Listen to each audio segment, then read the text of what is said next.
नमस्कार दोस्तों, एक बार फिर से स्वागत है आपका वायरल खबर में। अभी हम मौजूद हैं किसान नेता राकेश टिकैत साहब के साथ में। और पिछले करीब 1 सालों में जो कुछ भी हुआ है, जैसा कि किसान टिकरी बॉर्डर, सिंधु बॉर्डर, तमाम बॉर्डरों पे लगातार डटा रहा और हालांकि सरकार को अंतिम में जाकर के झुकना भी पड़ा, क्योंकि किसान अपने अधिकारों के लिए लड़ रहा था। आज उसी पे हम बात करने के लिए राकेश टिकैत साहब के साथ में मौजूद हैं। कानून को लेकर उन्होंने वापसी ले लिए। वो एक समझौते के आधार पे एक बातचीत हुई और बातचीत पे कानून वापसी हो गई। ठीक है सर, एमएसपी की बात मैं करूं, मिनिमम सपोर्ट प्राइस की, जिसको लेकर के हाल ही में आपका एक बयान आया था कि एमएसपी पे गारंटी दें वरना आंदोलन फिर से शुरू होगा। उस पे एक कमेटी बनाने की बात भारत सरकार ने की और कमेटी अभी बनी नहीं, तो उसमें एक दिन का प्रदर्शन 31 जनवरी को पूरे देश भर में डीएम डीसी के यहाँ पे होगा, एसडीएम के यहाँ पे होगा। जहाँ जहाँ पे भी लोग कर सकते होंगे तो एक दिन का प्रदर्शन करेंगे, वहाँ पे ज्ञापन देंगे एक दिन के लिए। सर, चाहे वो इस देश का स्टूडेंट हो, हाल ही में आप देख रहे होंगे पिछले 2-3 दिनों से, जैसे कि बिहार में जो आगजनी हुई, जो छात्रों ने ट्रेन को फूका, चाहे वो प्रयागराज की मैं बात करूं, प्रयागराज में जिस तरीके से पुलिस ने हॉस्टल में घुस घुस के छात्रों को मारा है, तो ये वही छात्र हैं जिनको किसान लोग भेजते हैं अपने बच्चों को कि आप जाइए पढ़ाई लिखाई करिए और देश का भविष्य को एक बेहतर ऊंचाइयों तक पहुंचाइए। अभी 1 साल तक किसानों के ऊपर अत्याचार हुआ, उसके बाद अब उनके बच्चों के ऊपर अत्याचार हो रहा है। सर, पूर्ण रूप से ये गलत चीजें हैं कि कोई भी नौकरी के नाम पे और सरकार कई कई साल तक उन भर्तियों को रोकती रहती है। बच्चे पढ़ाई करते हैं, अपने घर से बाहर जाके खर्चा करते हैं, पढ़ाई करते हैं, वे पूर्ण रूप से बेरोजगार रहते हैं। तो ये लग रहा है कि इस देश को एक बेरोजगारों की फौज खड़ी कर रहे हैं। इस देश में लेबर कॉलोनी बनाने का एक षड्यंत्र रच रहा है। इस देश के बच्चों को अनपढ़ बनाया जा रहा है।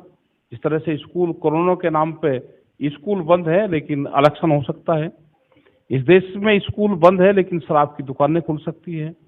स्कूल बंद है, यहाँ पे मॉल, हॉस्पिटल, सब चीज खुल सकती है, पूरे बाजार खुल सकते हैं, तो स्कूल भी खुल सकते हैं। तो ये एक षड्यंत्र लगता है। जिस तरह से बच्चे आंदोलन कर रहे, उसमें कोई आंदोलन के बीच में कोई गलत तरीके के लोग आए जिन्होंने ट्रेनों को नुकसान पहुंचाया, उसके एवज में बहुत ऐसी साजिशें किसान आंदोलन में भी हुई थी। हुई है, साजिशें होती है, गलत एलिमेंट्स वहाँ पे होते हैं और इस तरह की साजिश होती है। इन साजिश से बचना चाहिए और हम पूर्ण रूप से देश के नौजवान, देश के जो छात्र हैं, देश के जो बेरोजगार युवा हैं, उनके साथ में हमेशा हैं, थे और खड़े रहेंगे।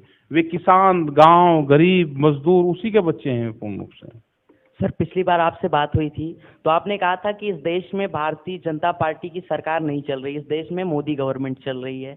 तो ये बताइए कि जिस तरीके से देश में पिछले करीब 10 सालों से भारतीय जनता पार्टी, करीबन 10 सालों से, क्योंकि अभी 2024 जल्दी आने वाला है, तो जिस तरीके से करीब पिछले 2 सत्रों से मैं बोल सकूं, क्योंकि 2014-2019 से जो है 2 बार इलेक्शन हुए और 2 बार मोदी सरकार आई, तो उससे क्या लग रहा है कि देश का जो सरकारी तंत्र है वो कमजोर हो रहा है, धीरे धीरे कमजोर हो रहा, धीरे धीरे कमजोर हो रहा है। मैं प्राइवेट कंपनियों की बात करूं, प्राइवेटाइजेशन की बात करूं, जिस तरीके से देश की संपत्तियों को बेचा जा रहा है, चाहे वो रेलवे हो, चाहे वो एयरपोर्ट हो, और एक खास जो है कंपनी को ये चीजें बेची जा रही हैं, एक पर्टिकुलर कंपनी को बेची जा रही हैं। क्या सरकार आज इतनी हताश और निराश हो गई है कि वो सरकारी तंत्र में सुधार करने की बजाय उनको प्राइवेट कर रही है, और सरकार का ये कहना है कि सुधार नहीं किया जा सकता इसलिए प्राइवेट कर डालो? तो ट्रेन में चलते हैं तो कंबल, चादर, पिलो और पर्दे गायब हो गए। तो प्राइवेट कंपनी आएगी तो अपना मुनाफा लेगी और वो कुछ पब्लिक से लेगी, कुछ उसमें खर्चों में कटौती करेगी। जो पब्लिक इंटरेस्ट में उसमें जो काम होते थे, वो जो सुविधाएं देते थे, उन सुविधाओं में कटौती करेगी। जो कर्मचारी हैं, जो पक्के कर्मचारी थे, उनको कच्चे करेगी। तो उन्हीं से ये कंपनी आएगी और वो पूरा बेनिफिट उसमें लेके जाएगी जो जनता के बीच में जाता था। और वो आप देख भी रहे हैं कि जिस तरह से ट्रेन से सब चीज़ें गायब हुई हैं, उसका रिजल्ट आपके सामने है। वही हाल एयरपोर्ट का है। सर पिछली बार की जो किसान महापंचायत हुई थी वो लखनऊ की इको गार्डन में हुई थी। हाँ। वहाँ उसी इको गार्डन में सर कई सारे जो आम जनता है, जो आम जनमानस है, उन्होंने प्रोटेस्ट किया 1 साल तक। सरकार उनको आश्वासन देती रही कि भैया आपकी समस्याएं हल होंगी, अधिकारियों को आदेश कर दिए। लेकिन जो अधिकारी हैं वो क्या सरकार की पकड़ से निकल गए हैं कि 1 साल से सरकार आदेश करती रह गई और सरकारी जो अधिकारी हैं वो उनके आदेश का पालन नहीं कर पाए? अधिकारी सरकार के उस पर चलता है। अधिकारी का इंडिविजुअल कोई नहीं होता, जो सरकार की पॉलिसी होती है। अधिकारी एक सेकंड पार्ट उसी का होता है जो जनता और सरकार के बीच में काम करता है। तो वही पूर्ण रूप से जो सरकार चाहेगी वही अधिकारी करता है। सर मैं 2022 के चुनाव के ऊपर आता हूँ कि 2022 के चुनाव को लेकर के एक बड़ी आजकल जो है मीडिया में हाइप हो रखी है कि 2022 में जो है जाट कम्युनिटी किसके साथ में है। तो एक किसान को एक पर्टिकुलर कम्युनिटी से क्यों नापा जा रहा है? एक बिरादरी को बदनाम करने को, उसको टारगेट पे जाने का एक ये षड्यंत्र है। और जिस तरह की सरकारें हैं, जो पार्टियां ये काम करती हैं, उनका काम ही यही है तोड़ फोड़ करने का। वो तो शुरू से ही तोड़ फोड़ में विश्वास रखती हैं, घरों के घरों में तोड़ते हैं। उन्हीं लोगों ने बिहार के अंदर लालू प्रसाद का परिवार तोड़ा। अगर उत्तर प्रदेश में आवे तो यहाँ पे मुलायम सिंह का परिवार तोड़ा।